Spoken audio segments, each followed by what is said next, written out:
성경의 아담은 930년을 진짜 살았을까요? 신석기 사람이 930년을 살았다고요? 성경을 믿기 힘듭니다. 저는 930살까지 살려주신다 해도 싫습니다. 진짜 오래 사신 150살 할아버지의 소원이 죽는 것이다 라고 해서 얼마나 충격받았는데요. 늙는다는 건 힘듭니다. 이 육신은 귀하디 귀하지만 불안하고 힘듭니다. 사고 나면 쾅! 끝! 정신은 강한데 육신은 너무 약해요. 현존하는 세계 최고령자는 일본인으로 118살 할머니예요. 최고 오래 사신 분은 150살까지도 살았대요. 대박이죠? 근데 보세요. 100살이 넘으니 허리도 굽고 눈도 안 보이고 귀도 안 들리고 아프고 200살, 300살, 500살 그런데 900살이라. 아담은 기원전 4000년 때 사람입니다. 지금으로부터 6000년 전 신석기 때 사람이에요. 신석기인이 930년을 살지 않았다는 과학적 근거는 여기저기 많죠. 너무 많아요. 930살을 살았다고 우기기에는 고고학, 역사학, 수리학, 천문학, 분석학, 지리학, 생물학, 과학학 다 이겨야 할걸요? 자, 7가지 아담이 930살을 살지 않았다는 근거 시작합니다. 1. 화학적 근거 방사성 동위 원소 분석법. 현대엔 과학의 발달에 의해 신석기 때 사람은 약 25년, 오래 살아도 38년 정도 살았을 것이라고 밝혀졌습니다. 2. 통계학적 근거. 많은 양의 고대 유적, 유물, 통계학적 보정값. 또 과학이 너무 발달돼서 인공위성으로 이집트 유적, 마야, 페루, 피라미드 유적까지 다 찾아내서 발굴하고 수많은 구석기, 신석기, 고대, 중세, 근대까지 미라, 사람 뼈 조각을 엄청나게 찾아냈고 찾는 족족 연구 분석해서 다 밝혀냈습니다. 처음에는 에러가 많았지만 보정 전에는 에러가 많았지만 가속기 질량 분석 AMS 탄소 원소 분석법은 오류값, 에러값을 최소화하기 위해 수많은 요소들을 보정 후 비교적 정확한 연대값을 밝혔습니다. 3. 생물학적 근거 DNA 분석법. 최근 들어서는 DNA 분석법으로 방사성 동위원소 분석법과 비교까지 하여 더 정확히 밝혀졌습니다. 4. 고고학적 근거 시대성을 보라. 창세기 5장 아담은 930세, 아담의 아들 셋은 912세, 셋의 아들 에노스는 905세, 게나는 910세, 무두셀라까지 969세. 총 10명이 1600년 정도를 살았습니다. 제게 성경을 가르쳐 주신 우리 선생님께서는 성경을 볼 때는 꼭 시대성을 보라, 확대, 축소해서 보라 했습니다.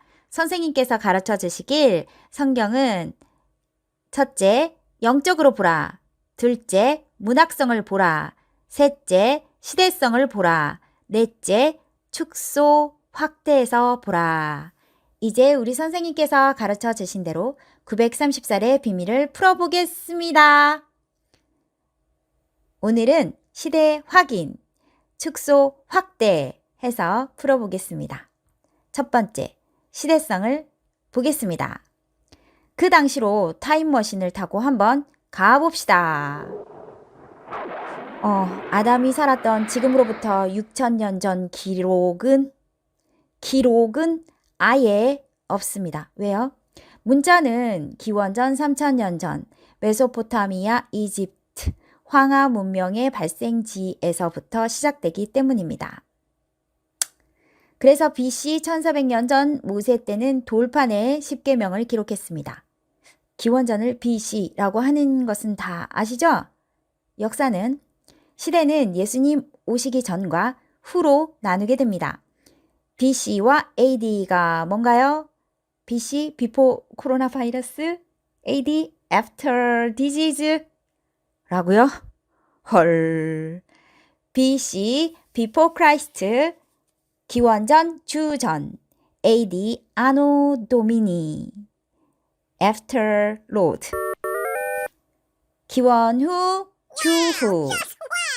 이제부터 BC로 적겠습니다. 문명 발생지에서는 파피루스에, 그 이유는 양피지에 기록했습니다. 소실되고 현존에도 깨지고 찢어지고 마모되고 닳았어요. 메소포타미아의 수메르 고대 왕조의 계보가 기록된 토판의 발견. 자, 나름 멀쩡하게 발견됐어요. 이스라엘 민족 성경을 쓴 기록자, 기자들이 이 지역에서 살았거든요. 자, 10명의 왕들의 계보인데 8명의 계보를 합하면 약 20만 년. 수메르 고대 왕국은 BC 3000년경 문명 발생지입니다. 그 고대 왕조는 약 1000년인데 왜 계보인 20만 년으로 기록했을까요? 우리 선생님께 배운 대로 축소 확대 적용합니다. 축소해 볼까요? 10명이니까 1000년이면 한 명당 100년 정도씩 다스리면 되겠네요. 그렇다면 왜 20만 년으로 기록된 걸까요? 이 문명지에서는 이 손가락 10개죠. 10진법, 열왕, 360을 6등분하여 60, 1분은 60초, 1시간은 60분, 60진법을 최초로 사용했습니다. 시대성을 살펴 그 당시 고대인들의 기록 방식에 의하면 60진법에 의하여 60 곱하기 60, 3600의 60배가 넘지 않게 기록함으로써 엄청난 왕들의 건국 신화를 기록을 한 것입니다. 20만 년씩이나. 예를 들면 수메르 왕 알라가르는 36,000년으로 기록했지만 60 곱하기 60은 3600, 곱하기 10은 36,000년. 이렇게요. 수메르의 왕조 신화도 알고 보니 10명이 20만 년이 아니라 축소하여 10명의 왕, 10왕들이 약 1000년 정도 다스렸다는 거죠. 그렇다면 진짜 한 명이, 즉 진짜 고대 수메르 왕들이 100년 이상 산 걸까요? 그 당시 고대의 시대성, 생활, 양식을 살펴보기 위해 우리는 친숙한 또 하나의 기록을 더 보죠. 고대 문헌 참 많아요. BC 2333년에 우리나라를 세운 단군 할아버지의 연대 기록 발견. 동사 강목 조선 세종실록 75권, 역대 세년가. 얘는 단군 할아버지가 1048세라 기록됐고 기년 아람 에는 148세 혹은 1908세. 삼국육사는 1908세. 제왕운기는 1028년, 봉기에는 1038년. 동국통감은 1048년이 단군의 수명이 아니라 그 후손들이 역대로 다스린 횟수라고 기록했습니다. 여암전서는 1048년이 제위연수라고 했습니다. 여러 개의 단군 신화를 비교 분석해 본 결과 단군 1대, 2대, 3대, 4대, 47대까지 약 2000년을 다스린 기록이 또 있습니다. 고로 단군 신화도 알아보니 단군 한 명이 2000년이 아니라 확대하여 약 50명으로 이어진 약 2000년의 계보라는 설이 일반적입니다. 더 이후에 기록되어 남아진 신약 성경을 통해 이해해 볼까요?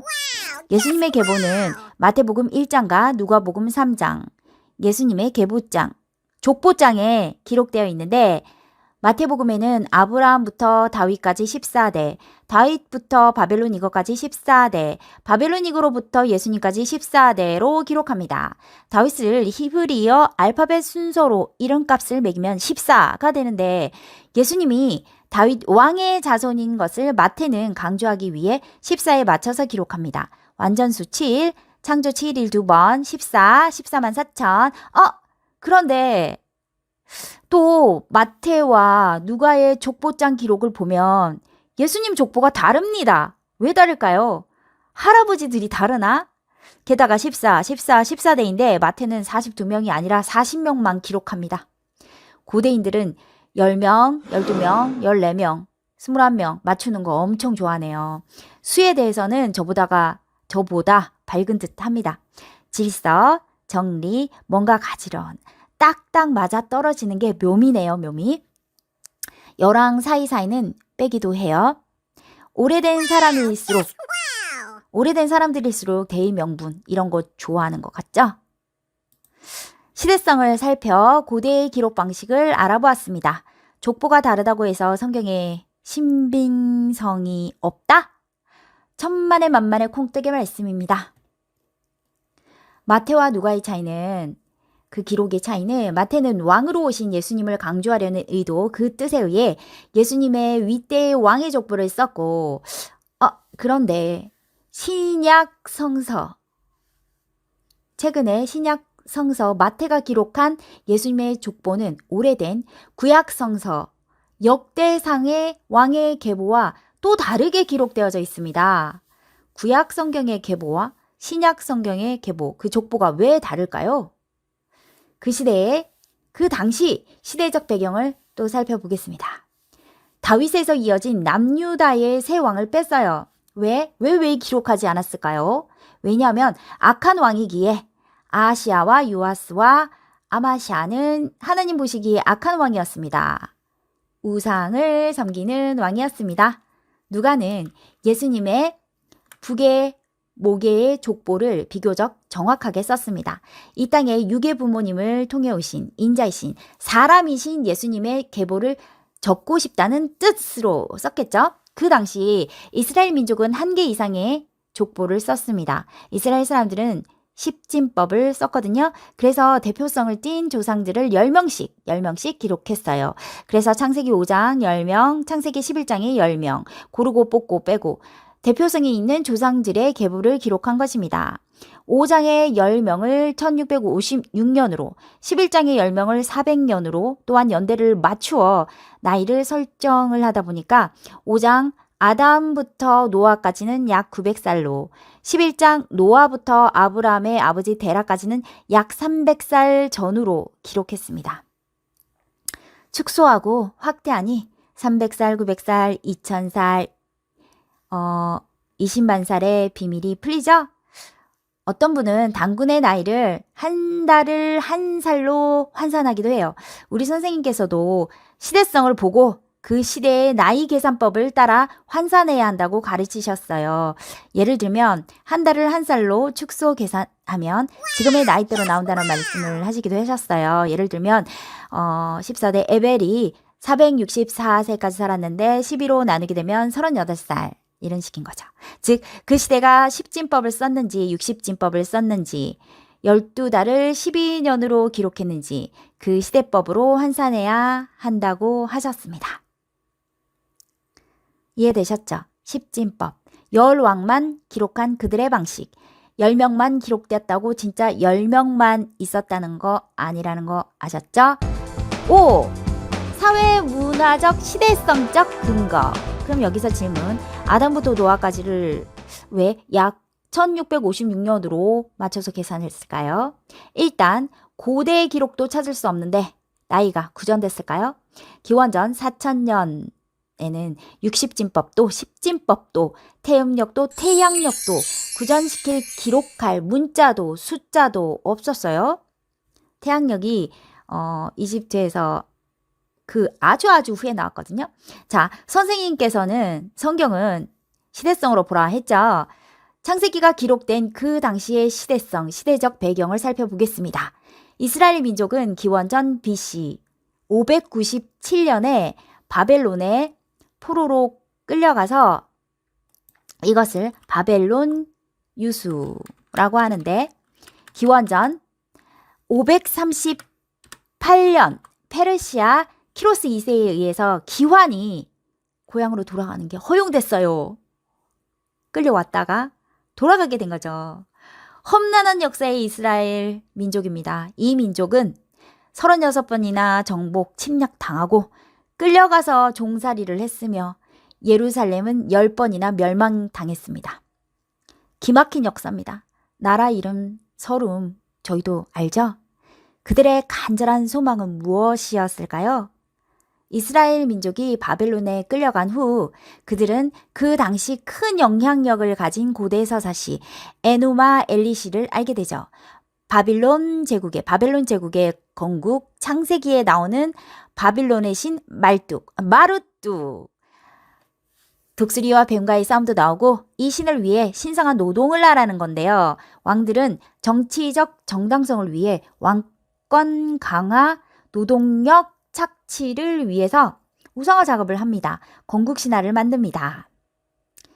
자, 창세기는 언제 기록됐을까요? 글자가 있고 기록을 할 수 있을 때쯤을 모세 때라고 해서 그때 기록됐다고 알려져 있지만 최근에 알려진 바에 의하면 바벨론 유수 후 포로 생활을 마치고 온 후 그들은 하나님의 택한 백성 이스라엘 민족의 당위성을 위해 그 당시 큰 영향력이 있었던 에누마 엘리시처럼 창세기를 써야겠다는 강렬한 소망이 있었습니다. 외워서 내려오는 수많은 구전을 다 모아서 집대성하고 편찬했습니다. 수학적 머리도 우리보다 뛰어나 외계인 유입설이 나온 거 아닐까요? 우리 뇌에 용량이 줄게 됐다면 핸드폰이 많은 기여를 한 거겠죠.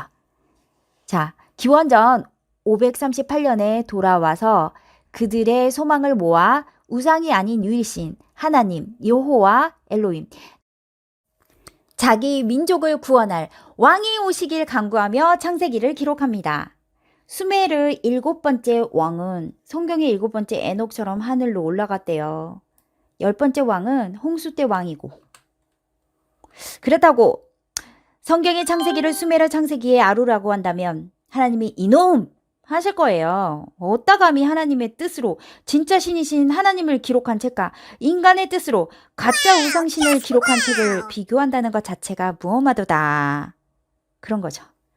확실한 차이를 말씀드리자면 수메르 창세기 그리스 로마 신화는 우상을 중심에서 기록한 거고요. 성경 창세기는 하나님을 중심에서 기록한 거예요.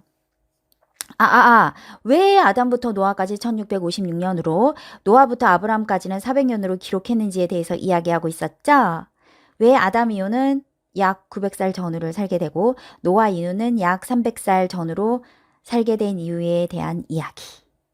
바벨론 포로 시절 후 이사야 선지자에 의한 기록에 의하면 내가 잠시 너를 버렸으나 큰 긍휼로 너를 모을 것이요 이는 내게 노아의 홍수와 같도다. 이사야서 말씀대로 노아 홍수를 기준으로 오실 메시아를 아주 간절히 기다렸습니다. 자기 민족을 구원해줄 메시아에 대한 소망을 담아 한자 한자 기록했을 것입니다. 고로 그들은 아브라함부터 바벨론 포로 시절 1656년을 아담으로부터 노아까지의 기간으로 연대를 계산했습니다. 그들의 방식 10명의 조상들을 십진법에 의하여 연대가 10 곱하기 10, 100의 10배가 넘지 않게 기록했습니다. 그래서 900살 정도가 나왔죠. 아담으로부터 노아까지 1656년, 이후 노아부터 아브라함이 오기까지 400년으로 기록합니다. 이 400년을 10명의 조상으로 기록했죠. 그래서 한 3,400년 정도의 나이가 나왔어요. 아브라함부터 바벨론 유수까지 1656년. 아브라함부터 바벨론 유수까지 1656년. 이후 바벨론 유수부터 예수님이 오시기까지 400년이 걸렸습니다. 신기하죠? 하나님의 때가 딱딱 맞아 떨어집니다. 이 나이는 70인여 사마리아 오경 오세푸스 등의 이 나이가 나와 있는데요. 그 나이가 다 달라요. 그런데 이 정경이요. 1656년에 다 합산했을 때 맞춰졌다는 게 정말 하나님의 뜻 있는 편집이라고 생각됩니다. 그들은 하나님의 뜻으로 열심히 연구하고 각고의 노력으로 철저하게 방대한 자료들을 다 모으고 정리하고 기록하고 수많은 성경학자들에 의해 수많은 이야기를 정확히 엄밀히 비교, 선별, 분석, 계산. 선생님께서는 성경을 딱 한 자로 표현하자면 하나님의 뜻이라고 하셨어요. 앞에서 살핀 바와 같이 성경은 살펴 엄청나게 연구해서 심오하게 하나님의 뜻으로 기록되어집니다. 베드로는 이 구원에 대하여는 너희에게 이 말 은혜를 예언하던 선지자들이 연구하고 부지런히 살펴서 예언은 언제든지 사람의 뜻으로 낸 것이 아니요 오직 성령의 감동하심을 입은 사람들이 하나님께 받아 말한 것임이니라. 성령의 감동으로 예언한 것입니다. 하나님의 뜻에 의해서. 고로 우리는 오늘 그 하나님의 뜻을 제대로 정확하게 명확히 알고자 이 귀한 시간을 쓰고 있는 것입니다. 어때요? 이젠 완전히 아담이 왜 930년으로 기록되었는지 아시겠어요? 자, 아담이 930살이 아니라는 6. 연대 계보학적 근거. 노아가 아버지, 할아버지, 증조 할아버지, 고조 할아버지, 또 그 위에 할아버지의 할아버지의 할아버지의 할아버지, 아담의 아들 셋까지 거슬러 올라가 같이 살았다는데 이 엄청난 사실이 성경에 기록이 안 되어 있습니다. 노아가 부인과 아들 며느리 8명만 방주에 태우다니요. 무두셀라랑 라멕 할아버지를 태운 기록이 없죠. 아니 그때까지 사신 오래 사신 그 대박인 할아버지들을 왜 빠뜨려? 그러니까 아니란 거죠. 무슨 노아가 950년을 살았어요. 그럴 리가 없는 거죠. 지금의 나이로 계산한 게 아니다. 창세기 5장의 나이대로라면 그 와중에 노아 아들 셈 아들 아르박삿이 손자가 홍수 났는데 태어나기까지 해요. 그러나 또 창세기 11장의 나이대로라면 아르박삿이 홍수 후 2년 후에 태어나죠. 성경 한 권 속에서도 이렇게 여기저기 나이가 맞지 않습니다만, 자, 우리에게 중요한 것은 이를 통한 하나님의 뜻 찾기가 우리가 알아야 할 핵심이니까 오늘은 여기까지. 자, 셈의 아들 손자는 자기보다 먼저 죽어요. 마음이 아프네요. 그 성경대로라면요. 그 930살이 맞고 950살이 맞다면요. 셈은 야곱이랑도 같이 살아요. 아브라함도 10명의 할아버지와 동시대를 같이 살게 됩니다. 성경대로라면요. 그게 지금의 그 나이 계산법이라면 야곱도 할아버지들 모시고 사니라 힘들었겠죠? 자, 고대 신석기인 중에 900살을 넘긴 사람은 단 한 명도 없다. 10대를 거슬러 증조, 고조, 할아버지와 동시대를 사는 사람도 단 한 명도 없다. 알고 나면 보이는 새로운 사실들. 7. 과학적 나이 추적 분석법. 자자, 주변 지역 그 고대 문헌을 통해서 비교한 근거. 동시대, 즉 BC 3000년 이집트 왕들은 기록에 의하면 또 그 연대 추정하면요. 평균 30년을 살았다고 합니다. 30살. 그런데 똑같은 BC 3000년 아담의 자손들은 900살을 살았다고요. 같은 동네, 그 옆 동네인데 아담이 선악과를 따먹고 심판을 받아갖고 하나님의 심판받아서 수명이 팍 줄었다는 이야기 이젠 좀 접어도 하나님은 우리를 점점점 더 잘 살게 더 오래 살게 도와주시는걸요. 현재 과학적으로 밝혀진 나이 계산법 맞습니다. 과학도 맞고요. 성경도 맞아요. 시대성과 축소 확대의 근본을 알고 성경을 보면 성경은 말도 안 되는 믿기 힘든 말이 아니라 쉽고 재밌는 믿고 싶은 말씀이 됩니다. 쉽고 이제까지 이 긴 영상을 봐주셔서 감사드리며 처음 듣는 단어들이 많아서 어려울 수도 있고요. 저는 이거를 이제 신앙생활 하거나 종교에 관심을 많이 가지신 분들을 대상으로 좀 만들어 봤어요. 자, 또 성경을 제대로 정확히 볼 수 있는 절대적인 잣대와 눈을 열어주신 선생님께 감사드리면서 이제 마치겠습니다. 성경은 픽션 아니고요. 다큐예요. 다큐, 리얼. non-fiction. 엄청난 예술적, 문학적 실제에 있었던 역사적, 과학적, 수학적 말씀입니다. 그럼 안녕.